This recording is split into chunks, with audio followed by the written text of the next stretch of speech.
And even now, we still don't understand why we're at the bottom of every socioeconomic statistic in America. But that's not all of it. The FBI found out that Martin Luther King Jr. had these communists working for him in the civil rights community. They took it to the Justice Department. They talked to him about it, told him to get rid of these guys. He wouldn't do it. Bobby Kennedy went to him and said, you have these communists in the civil rights community. He named their names. He said that Stanley Levinson, Bayard Rustin, Jack O'Dell. Jack O'Dell was the guy that was running the SELC. He was the executive director. So you got to get rid of him. Still wouldn't do it. So right before the March on Washington, John F. Kennedy took him to the Rose Garden and said, I know yet you're under surveillance. What's good, family? Welcome to Pretty Realist. If this is your first time joining my channel, welcome. I didn't record last week. Like, I've been going through some stuff because I'm going through something I believe a lot of people are actually going through. And excuse my voice, I'm fighting through this cold right now. There is a great awakening that's taking place. There's so much happening, even when it comes to the time speeding up. It feels like some people are on a totally different timeline. There's been a lot of rabbit holes that I have been jumping my ass down, but this one I think I bust my ass in. In honor of Hoodoo Heritage Month, I literally wanted to learn more about it. I discovered a few years ago that on my grandmother's side, who was a Mississippian, that they actually were into hoodoo. When you talk to people about it, they always say, well, it's devil worshiping or it's evil. So I've been doing a lot more research, and I come to find out that that hoodoo actually was in the Black church at one point. It's so crazy to me because there literally are Black Christians who are demonizing it. And I'm like, wait a minute, like, this is a part of our culture. Like, why are y'all demonizing something that our ancestors actually practiced, and they did these things in order to better their lives in a very terrible situation, which was Jim Crow, racism, Black code, slavery. Like, this was their protection, and y'all are demonizing it today. And then seeing like where the Black church is right now as far as just being so politically forward. I was just interested in knowing, like, what changed? Like, what is going on with the Black church? Why do you think that is? What do you all think? And I would love for you all to chime in the comments. What do you all think actually changed? Is that we get more Jamal Bryants now. We get more Al Sharptons and Jesse Jacksons, because there's definitely a difference. And we could see it in how a lot of our people are behaving out here, even if they are Christian.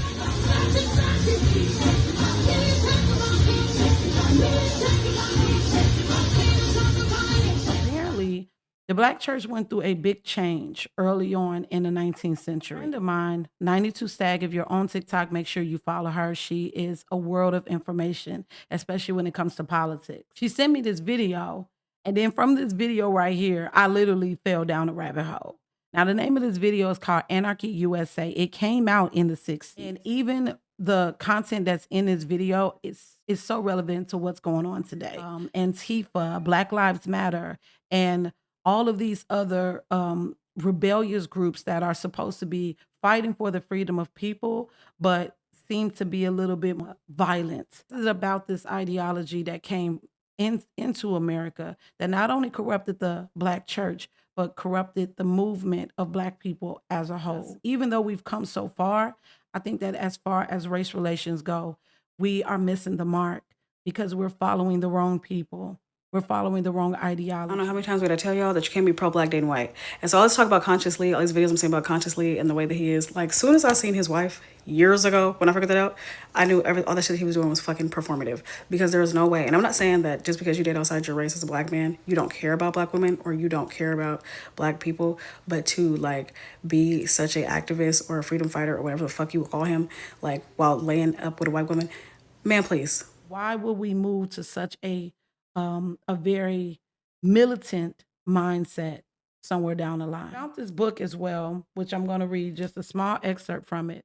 Color, Communism, and Common Sense. And it was written in 1958 by Manning Johnson. An expose of a communist plan to use the Negro race to sow division, foment race wars, and ultimately bring about a socialist state. And it was written by an American Negro communist who defected from the party when he realized its cynical exploitation of Negroes was destroying the social fabric of Black communities and harming his own people. And after Manning wrote this book in 1958, of course, you know, he unexpectedly passed away. And this page 5 says subverting Negro churches.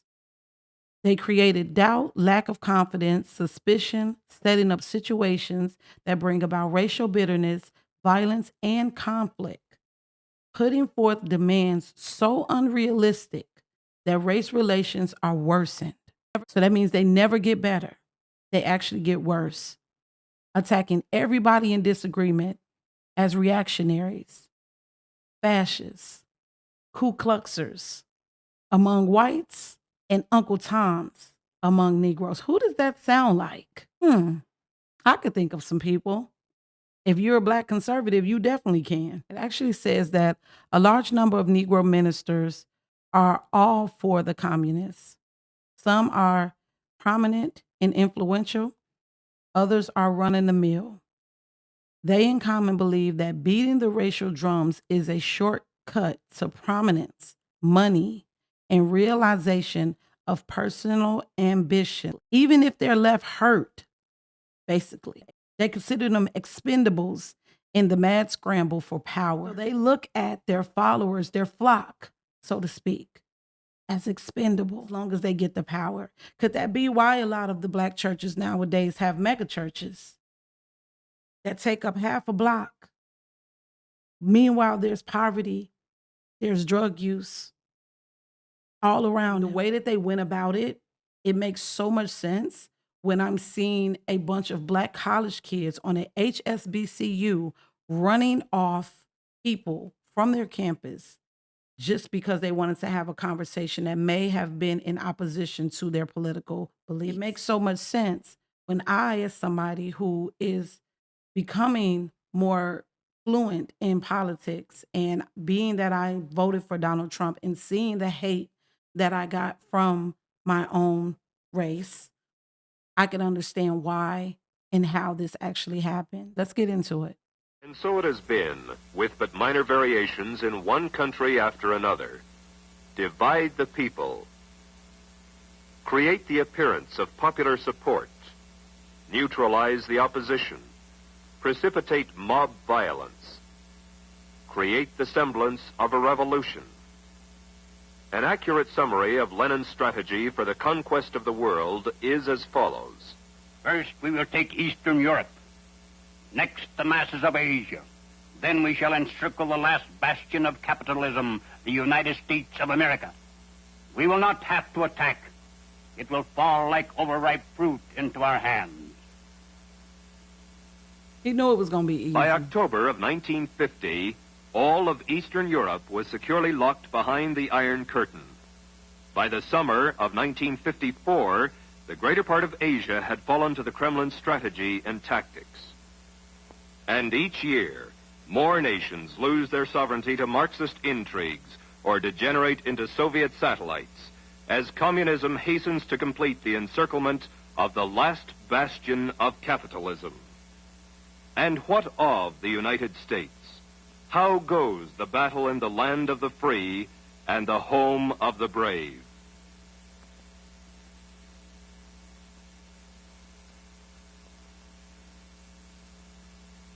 The communist plan for the conquest of the United States was explained to the American comrades by Moscow's agent, Joseph Pogany.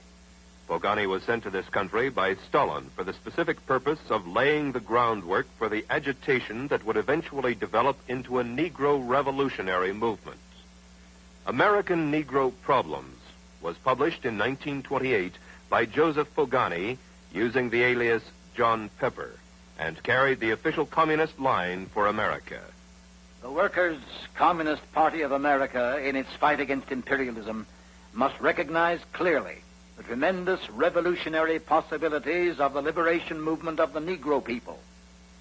The Black Belt of the South, with its starving and pauperized Negro farmers and Negro agricultural working masses, with its Jim Crowism, its semi-feudal status, and its political system still bearing the earmarks of the period of slavery, constitutes virtually a colony within the body of the United States of America. The Workers' Communist Party of America puts forward correctly as its central slogan, abolition of the whole system of race discrimination, full racial, social, and political equality for the Negro people. But it is necessary to supplement the struggle for the full racial, social, and political equality of the Negroes with a struggle for their right of national self-determination. Self-determination means the right to establish their own state, to erect their own government if they choose to do so. The Negro communists should emphasize in their propaganda the establishment of a Negro Soviet Republic. In 1934, the communist writers James W. Ford and James S. Allen further defined the Soviet Negro Republic. The actual extent of this new republic would in all probability be approximately the present area in which the Negroes constitute the majority of the population. In other words, it would be approximately the present plantation area. It would be certain to include such cities as Richmond and Norfolk, Virginia, Columbia and Charleston, South Carolina, Atlanta, Augusta, Savannah, and Macon, Georgia, Montgomery, Alabama, New Orleans and Shreveport, Louisiana, Little Rock, Arkansas, and Memphis, Tennessee. In case you notice that he literally targeted the areas where slavery was very prominent at. When they hit up spaces like Cuba, Algeria, and China, they went for people just like this, who were the slaves of the nation, who were uneducated, who pretty much were dealing with discrimination, racism.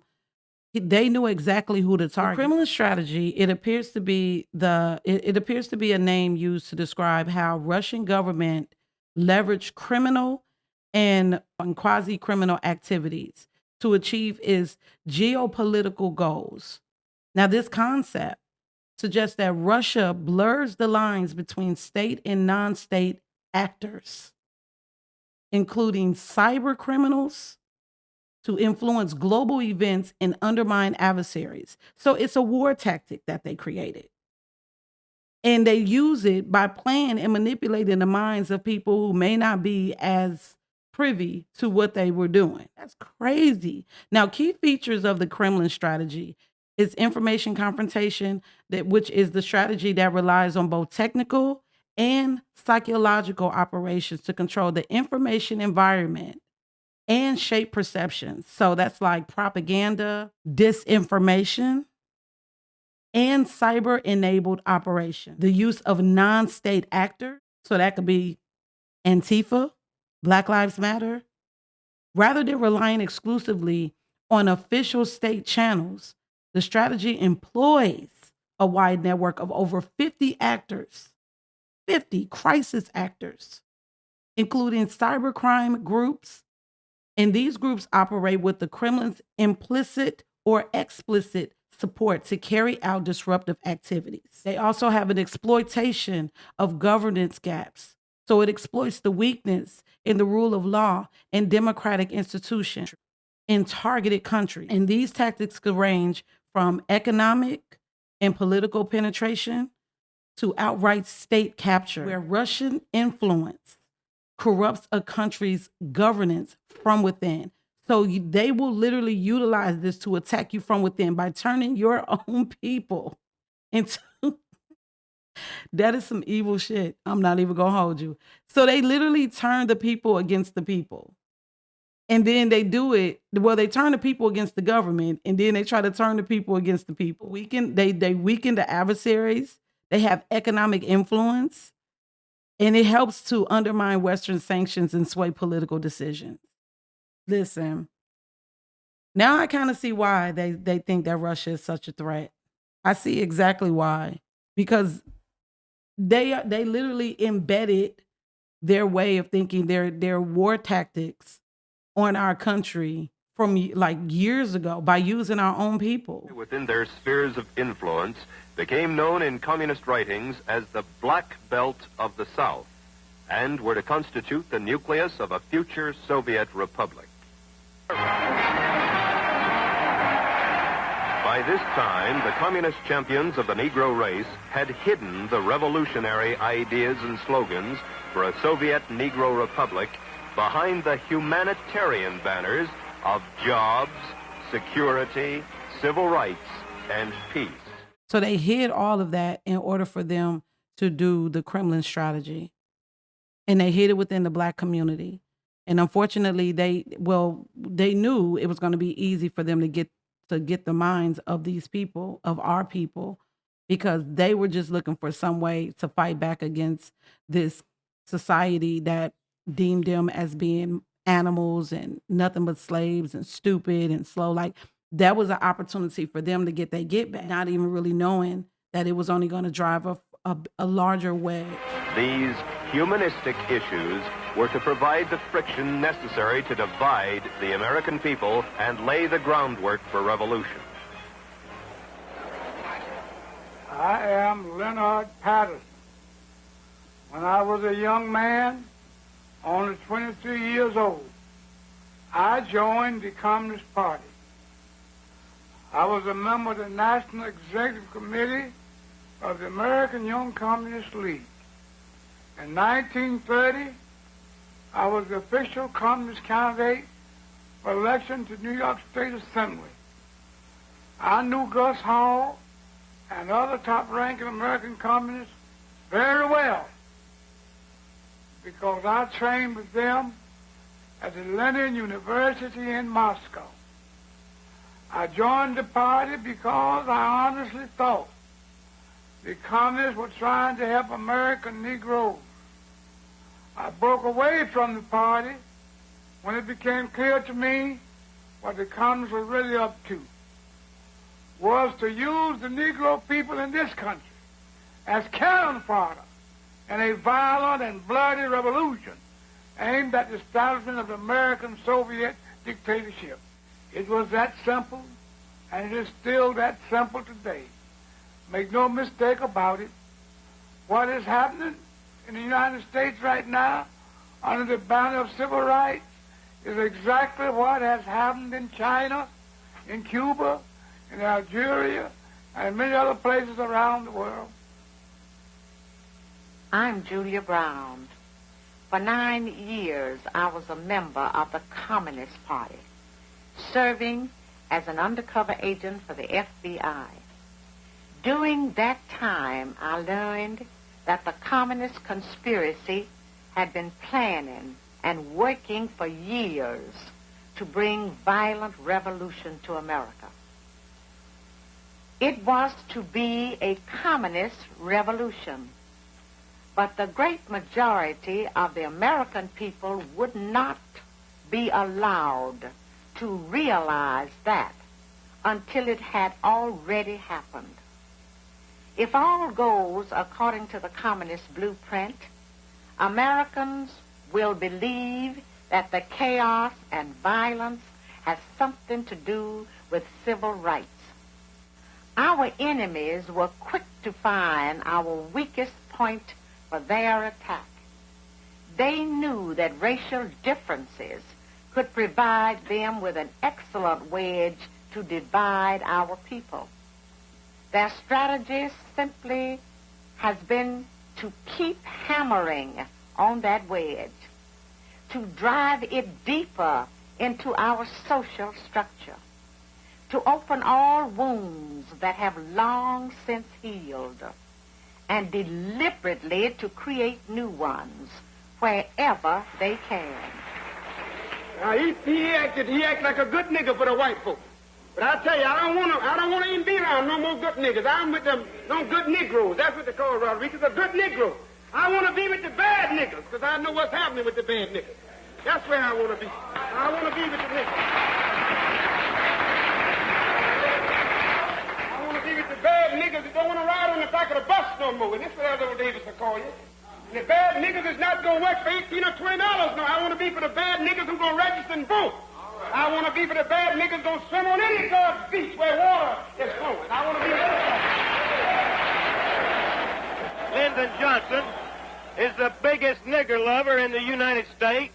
Amen. He may think that he can use his Justice Department with Bobby Kennedy at the head of it, and he may think that he can use J. Edgar Hoover and the FBI and the Army to force us white people here in St. Augustine and other parts of the nation to mix up with niggers, but if he sends troops in here and puts a bayonet behind every one of us, we still will not mix up with a bunch of black savages.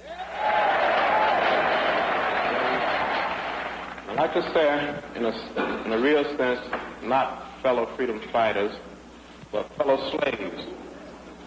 For we all are slaves, not only in this society, not only in this community, but all over this nation and all over the world. What you're doing here is very significant and it's very important. Then you follow up your friends and acquaintances and ask them if they want to help put this fight over to save this country from the onslaught of integration. You know the system is they want to throw white children and colored children into the melting pot of integration, throughout of which will come a conglomerated, mulatto, mongrel class of people. Both races will be destroyed in such a movement. I, for one, under God, will die before I'll yield 1 inch to that kind of a movement. What about that?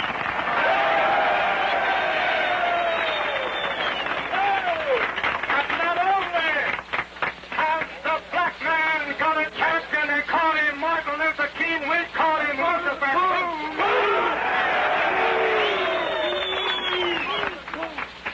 If God has some champions of the white man, and you can name Connie Lynch as one of them. Today, tomorrow, and forever. And if this nigger thinks he can stir the niggers up, I'll also inform him that the white man can be stirred up to defend what is right for us.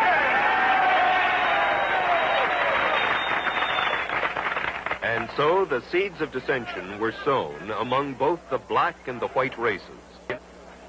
And inexorably, the people of the United States were being divided according to plan.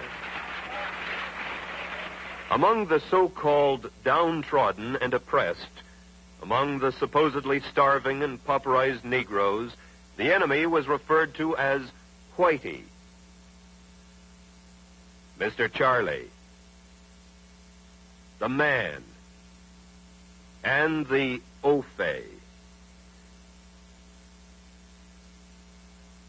Phase 1 was well on its way.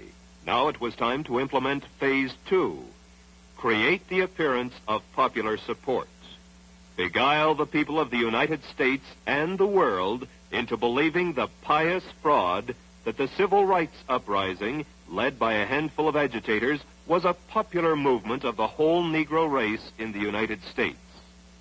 Now, this doesn't mean that there isn't a legitimate need for the advancement of civil rights for many of our Negro citizens.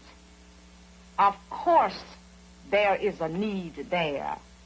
Otherwise, communist agitators posing as civil rights leaders could never hope to enlist massive support for their schemes.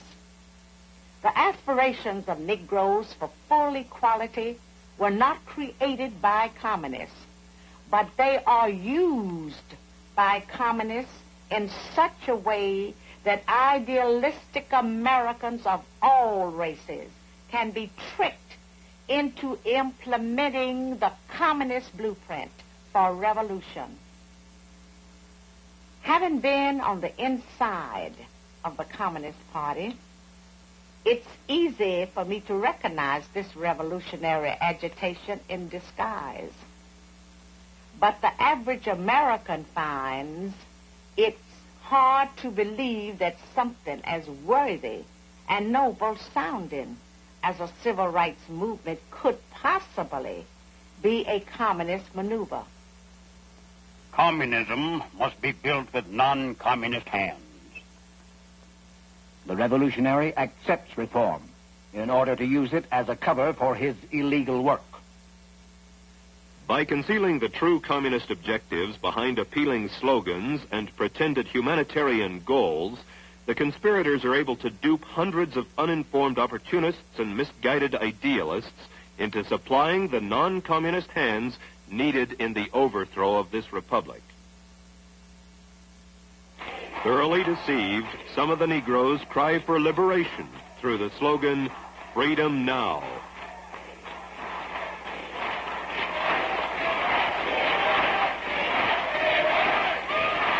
The Democratic slogan, "One man, one vote," has gained wide acceptance. But perhaps the most popular slogan is "Venceremos," the rallying cry of the deluded peasants of Cuba, Haiti, and Venezuela. "Venceremos," we shall overcome, is now the rallying cry of the deluded peoples of the United States.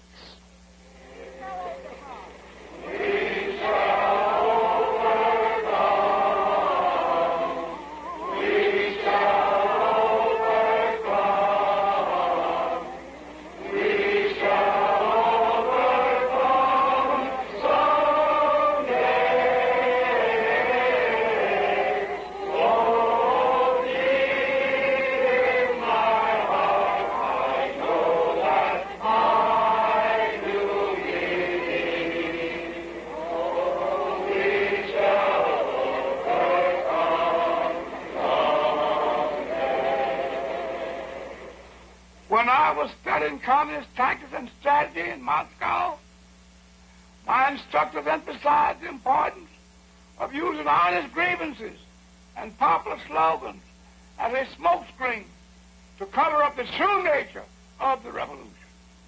We were taught how to use propaganda and arouse the emotion of the masses. We learned how to set one group against the other and to make them hate each other. We learned the necessity of having martyrs, and we were even told how to create our own martyrs if they did not emerge the result from the atmosphere of hatred. We were taught the importance of getting large masses of people into the street for marches and demonstrations. And finally, we were instructed in ways to take off riots and make them spread and to keep them going. When I returned to the United States, I was immediately given practical training. I participated in so-called nonviolent demonstrations that were deliberately calculated to irritate white people into violence against us. I personally was in charge of organizing a march on Washington to dramatize the Scottsboro Boys case. In New York, about 1935, a Negro boy was reported killed by the owner of a store while in the act of stealing some merchandise. Communist Party headquarters decided to make a march out of the boy. So we went right to work, putting out handbills and holding open air meetings. In less than a half hour after we started, there was a race riot on 125th Street, complete with smashing windows of white storekeepers, looting, and all the rest. I'm not speaking of things I read about. These are things I personally participated in. I went ahead and I just let it play because I want y'all to see how mind-blowing that this is. Now I understand why they say that there ain't nothing new under the sun. They been doing this. Don't it sound similar to what Black Lives Matter did? Now he just spoke about how there was a situation where a young boy was killed by a store owner because the little boy was stealing. And to create hostility and create this Marxist mindset and push the narrative that they were pushing, they literally went and organized people and created chaos, created riots. Even though the little boy was wrong, did he deserve to get killed? No, he did not. But what did rioting, burning down buildings, stores in neighborhoods, what did that really solve? It didn't change anything. All of these riots and all of these protests that they are out here doing don't change a damn thing. It just creates more hostility. It just creates more violence. More people get hurt. Businesses get shut down. They end up leaving a community that was already neglected or disenfranchised. So they created this in order to attack from within our country. That is some crazy shit. That's crazy. But listen, y'all got to go watch the rest of this. It's mind blowing, and definitely be sure to check out Color, Communism, and Common Sense. I'm gonna leave on that note. Listen. All I'm saying is that this situation that we have going on currently in our country, where they are literally protesting every damn day, and I could honestly say that I appreciate the fact that Black people are standing back, that we not out there with them. We not out, like 92%, they resting. Y'all might do a lot of rah-rah on the internet, but they not out there with them. When it comes to the situations with this deportation, I'm so glad that y'all ain't out there. I even been seeing a lot of people being favorable about the fact that Trump sent the National Guard to Memphis as well as to Chicago, because it's necessary. The politicians have not been doing their job when it comes to protecting these people from these forces, because they're a part of the whole thing. They're a part of it. To see that this was able to literally infiltrate the Black church, a spiritual safe haven, the only place that our ancestors could go and freely practice their spirituality. To see that happened that way, now it makes so much sense as to why we are just out of control. We're completely out of sync with each other. We're so divided. This whole political game has divided our community so much more than it probably has ever been in this country. The house divided, it can't stand alone. I really want this video to get out to more people. Please make sure you all share this video, and definitely, like I said, go watch the full video so you could definitely see what they were doing to China, what they were doing to Algeria, what they were doing to Cuba. Listen, I hope you all enjoyed this. It was rough watching it. That's why I kind of just let it go. I didn't even want to disrupt it too much. I wanted you all to just really see how absolutely crazy this is. I ain't gonna lie, I made a video on my TikTok and I was just like, why hasn't I see why they call y'all the silent generation, because y'all be silent about a lot of stuff that we should probably know about. Now, granted, most of the silent generation is no longer with us. They have moved on to, they're no longer with us. They're our ancestors now. But many of y'all are still here. We really need to hear more from you all when it comes to this era.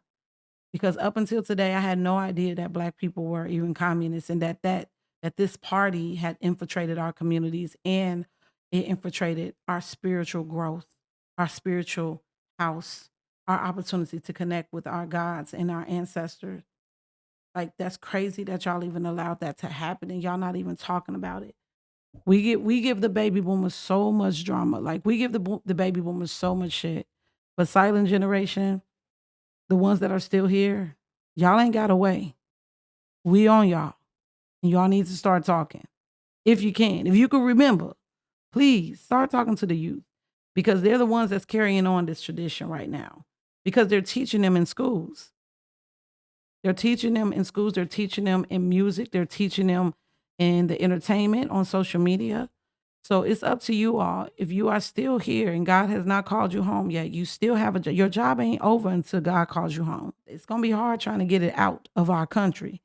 We already see that. But we need to work on seeing what we could do to get it out of our communities, because it's destroying us from within.